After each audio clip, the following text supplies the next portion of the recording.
When was the last time you went a full day without sugar? Not just candy, all the hidden sugar in your bread, sauces, drinks, and healthy snacks. Most people can't remember. The average person eats 77 grams daily without even knowing it. So I quit sugar for 30 days. And what happened shocked me. Sugar isn't just food, it's a substance that rewires your brain's reward system and keeps you hooked. Experts recommend just 25 grams per day, yet most people triple that through hidden sugars. I removed it completely for 30 days. Here's exactly what happened to my body and mind, week by week. Days 1 to 3, the withdrawal. Nobody warns you about the first 3 days of quitting sugar are the hardest, and understanding why makes them much easier to get through. When you suddenly remove sugar, your brain loses its regular dopamine spikes, causing levels to drop below normal. This triggers a withdrawal-like response, where the brain's reward system goes quiet and begins pushing you to restore that missing stimulus. As a result, you may experience intense cravings, irritability, headaches, low energy, and difficulty concentrating. Typically, days 1 and 2 bring the strongest cravings, while day 3 is often the toughest for mood and fatigue. The headaches during this phase happen because your brain becomes more sensitive to pain and your body is adjusting to stable blood sugar instead of constant spikes. The key thing to understand is that this discomfort is not a sign that something is wrong. It is proof that your brain is breaking free from sugar dependency.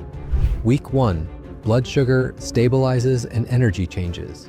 You may also notice that your hunger signals become more predictable, without sudden intense cravings driving your food choices. Your focus and mental clarity begin to sharpen, making it easier to stay productive for longer periods. Many people report feeling calmer and more emotionally stable as the day goes on, without the mood swings caused by fluctuating blood sugar. Even your digestion can start improving as the body adjusts to more balanced, whole food nutrition. Small changes like waking up with more energy, feeling less sluggish after meals, and needing fewer quick fixes throughout the day become clear signs that your body is adapting. By the end of week 1, you're no longer just recovering, you're starting to operate on a more stable, efficient system. Week 2, the brain starts recovering. By the second week, the real transformation begins inside your brain as the dopamine system starts resetting to its natural balance after constant sugar stimulation. As sensitivity to dopamine improves, smaller, natural rewards begin to feel satisfying again, making food taste richer, and even simple things like fruit feel intensely sweet. This isn't psychological, it's your brain restoring normal receptor function that was dulled by excess sugar.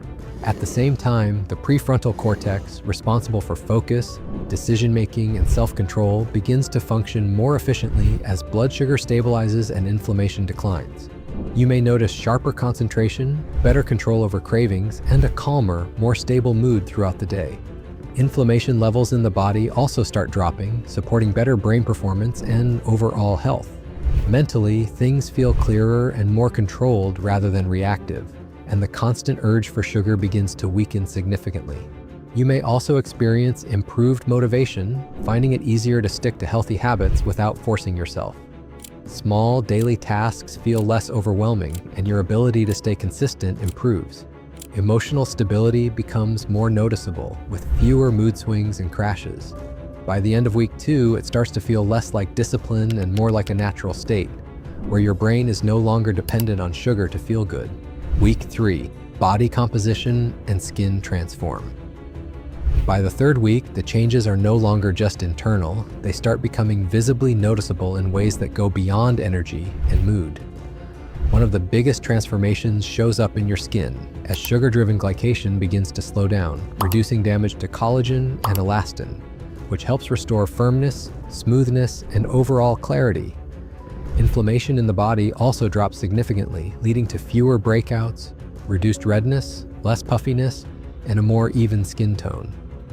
Your skin starts to look healthier, more hydrated, and naturally vibrant without relying on external products. At the same time, your body composition begins to shift as lower insulin levels allow your body to burn fat more efficiently, especially visceral fat around the organs, which contributes to a leaner appearance and reduced bloating.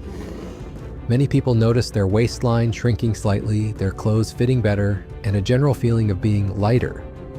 Digestion also improves as the gut microbiome begins to recover from the imbalance caused by excess sugar, leading to less discomfort and more regularity. Energy remains stable throughout the day, and mental clarity continues to improve, making it easier to stay consistent with healthy habits. Cravings for sugar become much weaker and less frequent, giving you a stronger sense of control over your choices. Sleep quality continues to improve, supporting better recovery and overall well-being. By this stage, the transformation becomes visible not just in how you feel, but in how you look and function, making the progress impossible to ignore. Week 4. The full 30-day transformation. By the end of 30 days, the cumulative effect of removing sugar creates changes that most people describe as one of the most dramatic shifts they've ever experienced from a single dietary change. Neurologically, the brain is no longer dependent on artificial dopamine spikes from sugar and instead operates on its natural chemistry, resulting in a calmer, more stable, and more balanced mood. Anxiety levels often decrease and emotional control improves, as the brain is no longer constantly reacting to sugar highs and crashes. Research has shown that high sugar intake is linked to a higher risk of depression and anxiety, and reducing it can significantly improve mood stability within just a few weeks. Physically, metabolic health improves across multiple markers. Blood pressure begins to drop, fasting glucose levels become more stable, and triglycerides, one of the key indicators affected by sugar, decrease significantly, while HDL, good cholesterol, improves. These changes reflect a more efficient and healthier metabolism overall. Energy remains steady throughout the day, without the need for constant snacking or caffeine, and the body becomes better at maintaining balance on its own. At the same time, the gut microbiome undergoes a noticeable shift. With less sugar-feeding harmful bacteria, beneficial bacteria begin to thrive, supporting better digestion, stronger immunity, and even improved mood through the gut-brain connection. By day 30, the body is no longer reacting to sugar. It has adapted to life without it. The result is a stronger, more stable system where both mind and body function at a higher, more natural level. What happens if you go back to sugar? After 30 days, one of the most important and least discussed effects of a 30-day sugar break is what happens when you reintroduce sugar. 30 days without sugar isn't just a diet, it's a neurological reset. It shows you what your brain and body feel like without a substance engineered to be addictive. The stable energy, clearer mood, better skin, reduced anxiety, sharper focus, and improved sleep don't come from a supplement or prescription. They come from removing one ingredient that was quietly affecting your body every single day. Are you willing to try 30 days without sugar? Share your experience in the comments. I read everyone.